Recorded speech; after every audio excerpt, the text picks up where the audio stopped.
السلام علیکم۔ دوزخ کا بیان۔ الحمدللہ الواحد القہار والصلاة والسلام علی النبی المصطفی المختار وعلی آلہ واصحابہ الاخیار۔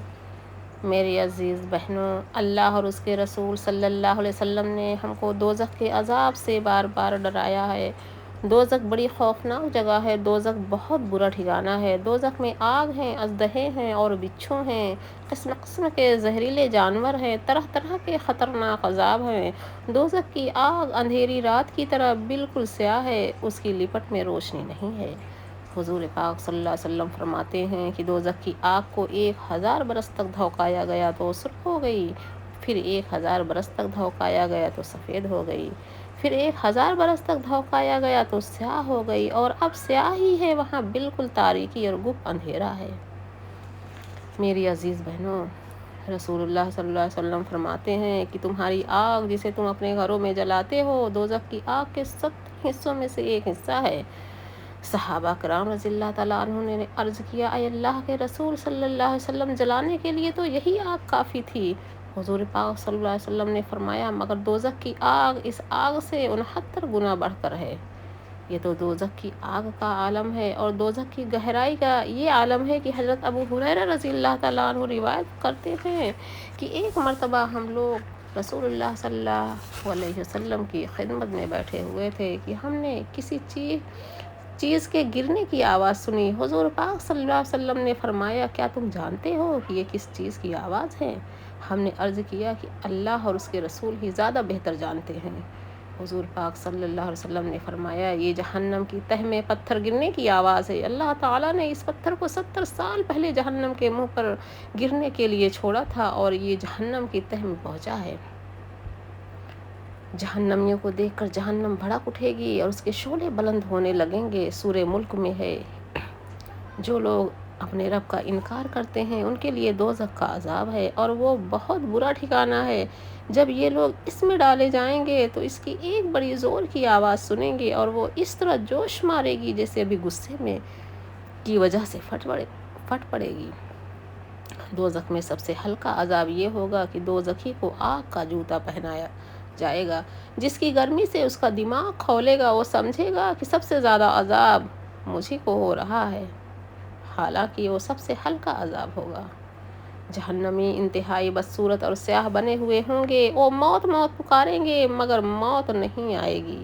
وہ رونا چاہیں گے تو رو نہ سکیں گے، کیونکہ آنسو ختم ہو چکے ہوں گے، لہذا آنسو کی جگہ آنکھوں سے خون بہے گا۔ آنسو بہنے کی جگہ نہر اور نالی کی طرح گڑھے پڑ جائیں گے، آنکھ زخمی ہو جائے گی۔ وہ بھوک بھوک چلائیں گے تو انہیں کھانے کے لیے آگ کے کانٹے دیے جائیں گے، جن سے نہ بھوک مٹے گی نہ پیٹ بھرے گا۔ پھر چلائیں گے تو انہیں گلے میں اٹکنے والا کھانا دیا جائے گا، لہٰذا اس اٹکے ہوئے کھانے کو نیچے اتارنے کے لیے پانی مانگیں گے، اس پر انہیں کھولتا ہوا پانی دیا جائے گا کہ چہرے کے قریب آتے ہی چہرے کو بھون ڈالے گا،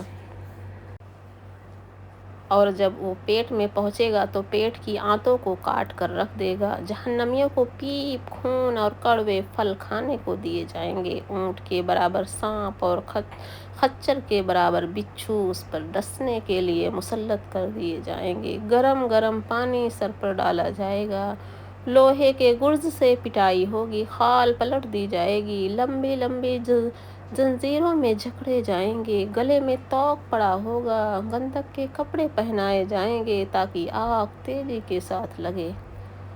جہنمی کو اگر یہ اجازت مل جائے کہ وہ دنیا اور دنیا کی ساری چیزوں کو دے کر اپنے آپ کو جہنم سے بچا لے تو اس کے لیے دل و جان سے تیار ہوگا، مگر وہاں یہ سب کچھ نہ ہوگا۔ جہنم سے نجات پانے کی کوئی راہ نہ ہوگی، عذاب الہی بھٹکنا پڑے گا۔ میری عزیز بہنوں، کہاں تک بتایا جائے کہ جہنم کتنی خوفناک اور خطرناک جگہ ہے، اور اس میں کیا کیا عذاب ہے۔ ہمیں اور آپ کو یہ سوچنا اور دیکھنا ہے کہ جہنم کے اس دردناک عذاب میں کون لوگ مبتلا کیے جاتے ہیں، اور کون لوگ ہیں جو اس سے نجات پا کر جنت کے ابدی انعامات کے مستحق ٹھہرتے ہیں۔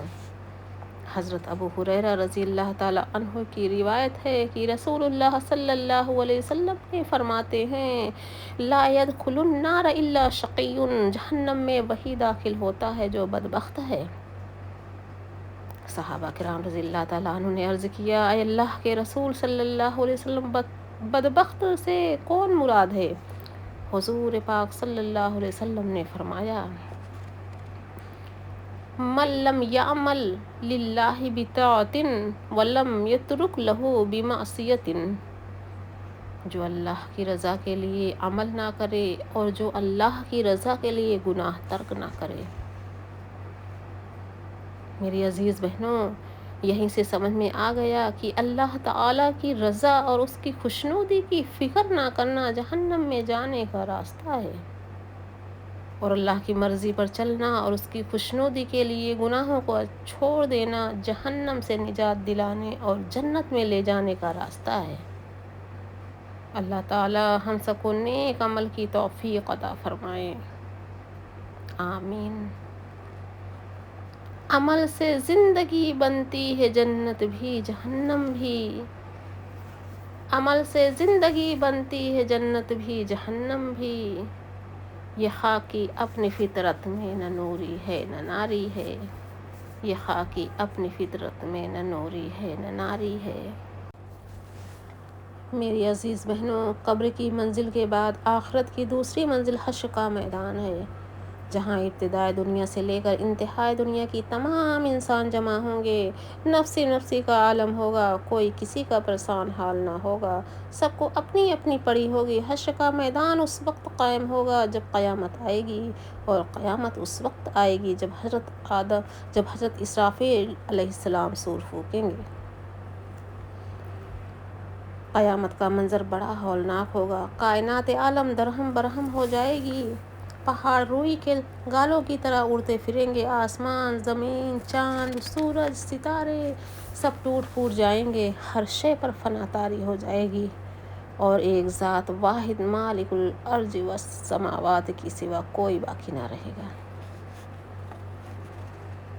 میری عزیز بہنوں، اپنے رب سے ڈرو، اپنے رب سے ڈرو، بے شک قیامت کا زلزلہ ایک بہت بڑی چیز ہے، جس دن اس کو دیکھو گے بھول جائے گی ہر دودھ پلانے والی اپنے دودھ پلائے کو، اور ڈال دے گی ہر حمل والی اپنا حمل، اور تو دیکھے گا لوگوں کو نشہ میں، اور حقیقت میں وہ نشہ نہ ہوگا، لیکن اللہ کا عذاب سخت ہے۔ میری عزیز بہنوں، پھر دوبارہ سور پھونکا جائے گا تو سب زندہ ہو کر میدان حشر کی طرف چل پڑیں گے۔ وَنُفِخَ فِي الصُّورِ فَإِذَا هُم مِّنَ الْأَصْدَاثِ إِلَىٰ رَبِّهِمْ يَنسِلُونَ، اور دوبارہ سور پھونکا جائے گا، پس اچانک وہ قبروں سے اپنے رب کی طرف پھیل پڑیں گے۔ قبروں سے نکل کر میدان حشر میں جمع ہونے والے کس حال میں ہوں گے؟ بالکل ننگے، جسم پر لباس نام کی کوئی چیز نہ ہوگی۔ حضرت عائشہ صدیقہ رضی اللہ تعالیٰ عنہ نے فرمایا اے اللہ کے رسول صلی اللہ علیہ وسلم، اس وقت تو بڑی شرم آئے گی، سب ایک دوسرے کو دیکھیں گے۔ حضور پاک صلی اللہ علیہ وسلم نے فرمایا اے عائشہ، وہاں ایک دوسرے کو دیکھنے کی فرصت کہاں ہوگی، معاملہ اس سے کہیں زیادہ سخت ہوگا کہ لوگ ایک دوسرے کو دیکھیں۔ صورت بہت نزدیک آ جائے گا، اس کی گرمی اور تپش سے لوگ بدحواس اور پریشان ہوں گے، پسینے میں شرابور ہوں گے، لوگ اپنے اپنے اعمال کی مقدار پسینے میں غرق ہوں گے، کوئی ٹخنوں تک پسینے میں ہوگا، کوئی گھٹنوں تک، کوئی کمر تک ڈوبا ہوا ہوگا، کوئی منہ تک۔ میدان حشر میں لائے جانے والے 3 طرح کے لوگ ہوں گے، کچھ پیدل لائے جائیں گے، کچھ سوار، اور کچھ منہ کے بل۔